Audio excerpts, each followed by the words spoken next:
Hi guys, welcome back to my channel. Today I'm going to show you how I make my lovely lasagna. So in my bowl I've got some cold water and some lemon and a bit of vinegar soaking in there. So in a heated pan I added some ginger garlic paste.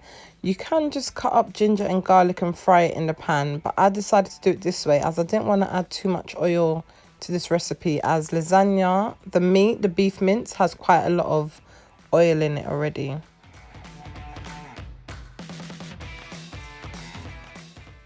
So after about a minute, I add in my mince.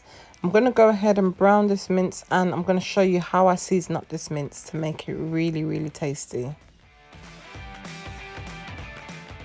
So I'm using 750 grams of mince, but I would recommend to use about 1 kg of mince. So as the mince is heated up, I'm going to go ahead and season it with some basil. Basil's really good for beef, especially this type of lasagna that we're making. Black pepper as well. Black pepper is a must in practically everything I cook. I don't think I've cooked anything without using black pepper.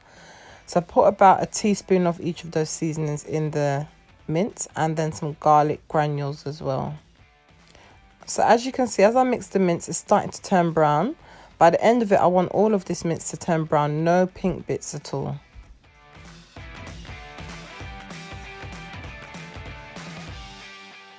So this was about me 5 minutes on a medium-high heat, and you can see that all the pink has practically gone. There you go, no pink, all brown. That's exactly how we want it. So then I throw in my tomato bolognese sauce. You can pick any brand you want, Dolmio, Ragu, supermarket's own brand. Anyone is fine. And then I put some water inside of the actual glass jar and rinse it back out again to make sure I get every last piece of that sauce, and then give it a good mix. So a lot of these supermarket bolognese sauce, the flavour is not how I want it, so I add my own extra flavour to it. My mixed herbs, I throw in about a teaspoon of mixed herbs.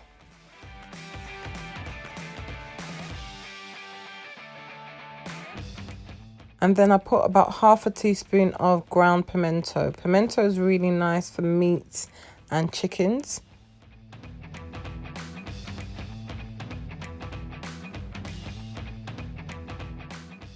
And then I go in with a tablespoon of sugar. Yes. Is it just me who adds sugar to their bolognese sauce? Does anyone else do this? If you do, let me know in the comments.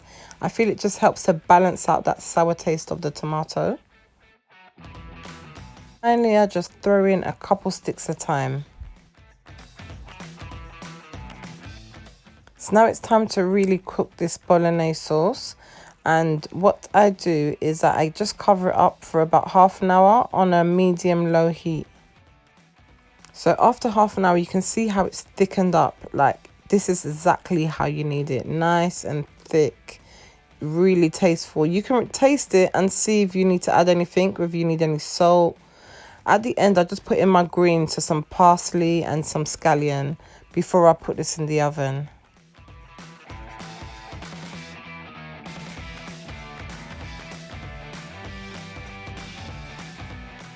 So now on to make the lasagna's white sauce. So I've got 2 tablespoons of butter in a heated pan on low heat.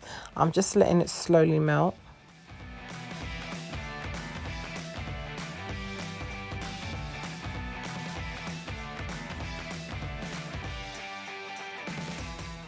Once it's melted, I put half a cup of plain flour or all-purpose flour into this mixture. This has to be on low heat because you do not want this to burn. And I just mix it up to make a roux. This is what a roux looks like. It looks like a crumbly type of mixture, but this is what I was going for before I add in the milk. So then I add 3 cups of cold milk into the roux. And then I put my cooker on high heat, ensuring to mix this with a whisk very quickly because we do not want a mixture that is bumpy. I want a very nice, smooth mixture. So just keep on mixing, and then you'll finally see that the mixture doesn't look lumpy anymore. This is how my white sauce mixture should be looking, nice and thick and creamy. But I want this even creamier. So what I do, I add in about half a tablespoon of cream cheese. Yes, cream cheese. Any cream cheese is fine. I've just got this brand here from Tesco. and just mix it in. Now it should be on low heat because the milk started to boil. It should all be on low heat. If your mixture is too thick, add in some more milk. Then I add a 1/4 teaspoon of table salt. You don't really need salt, it's optional. And then black pepper. I've decided to use the coarse black pepper, about a 1/4 teaspoon of black pepper as well. Then I add a 1/4 teaspoon of paprika and then give everything a good mix.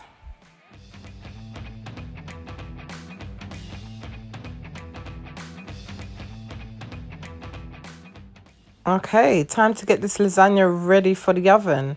So firstly, I go in with my sauce on the base. I just put in some of the sauce to make sure that my lasagna sheets do not stick to the bottom of my tray.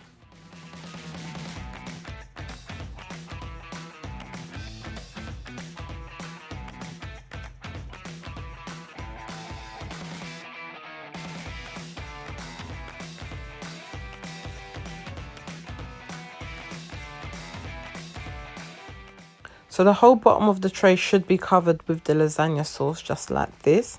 And then I go with my lasagna sheets.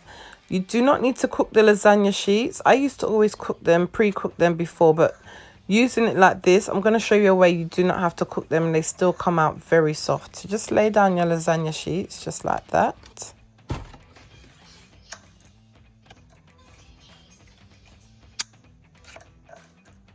And then I go in with some more sauce.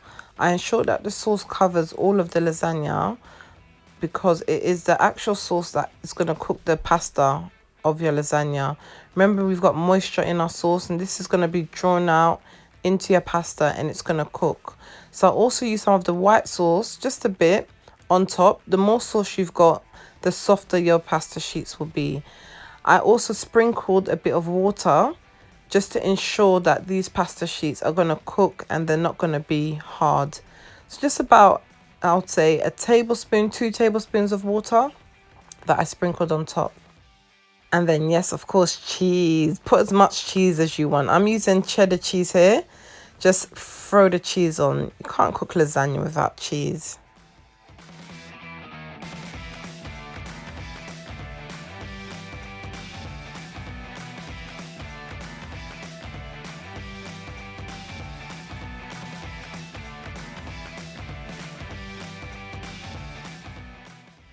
And then I'm going to do the same again. I'm going to put down my lasagna pasta sheets and then put the sauce on top just like I done before.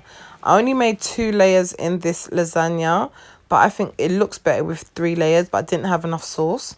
That's why I recommend you use about 1 kg of mince to make sure you've got enough sauce.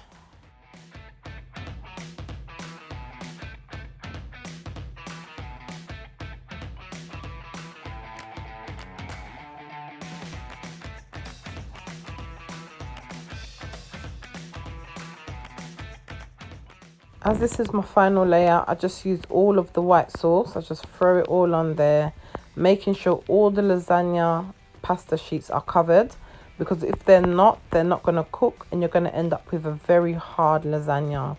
If you feel like there's not enough sauce on there, you can sprinkle some water, but no more than 1 to 2 tablespoons of water, or you'll end up with a very watery lasagna. And then, yes, of course, more cheese. I've got some red Leicester cheese here and some cheddar cheese here. Mozzarella cheese will go nicely with this as well, but I didn't have any. Just sprinkle the cheese all over the lasagna.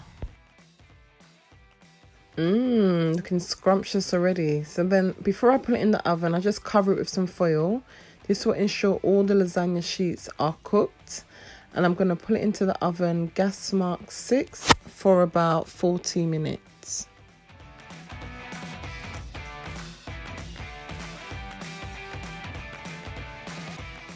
So this is 40 minutes later. Let's check this out. Wow. It is smelling so good. Like, I wish I could just tuck into this right now. But I like to get a bit of a crust. Like, I like it to get a bit crunchy on top. So I put it in the oven uncovered for about 15 more minutes. All done. Look at this goodness. Smells beautiful. I like to just top this off with a bit of parsley to give it a bit of colour. If you're liking this recipe, this is something you're going to try, or you just like the look of my lasagna, hit the like button and don't forget to subscribe. It's free to subscribe.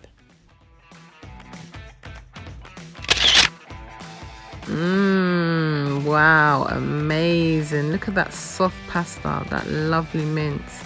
This smells so good. I like to eat this with some garlic bread and some veggies. Yummy. I've got a recipe for how I make garlic bread as well. I'm going to put the link in the description box, so check it out.